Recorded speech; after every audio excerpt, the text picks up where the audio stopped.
Well, I found myself here, which was a nice discovery, I have to say. A quiet, humbling, simple beauty that touches you. And no matter where your head is, it makes you get quiet inside. It's been a labor of love. We've had a lot of good times here. I wanted to have something that looked like a lodge. I think when you walk in, you stand in the foyer and you say, wow. We built this home for 2 families originally, but more importantly, we built it for family and friends. My family has participated in my passion, which is I love to cook, I love to entertain.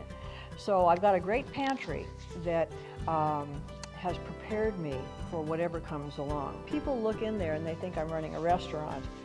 Well, yeah, you got to plan ahead. So when you come in and you see this magnificent mountain, and really whatever the season is, you are captivated by nature.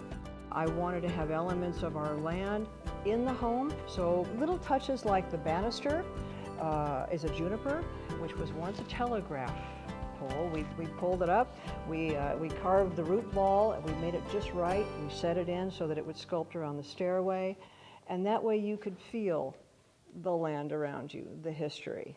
That's some of the fun things about this place. This area here has a great deal of history. We are on the AGER ranch, and so my neighbors are literally the great-grandchildren of people that have homesteaded this area. I don't know if I have surprises. I think they're more like treats, because it's always different. I've had deer in the front yard. I've had a red-tailed hawk hovering over me, wondering what I'm doing working so hard in his world. You are treated with all of that and humbled. And then off to the north is Pilot Rock. And Pilot Rock was a landmark to the people that were coming across the prairie, and then they settled here. And so part of the area by the Klamath River is a trail that's marked because it's part of the historic landmark.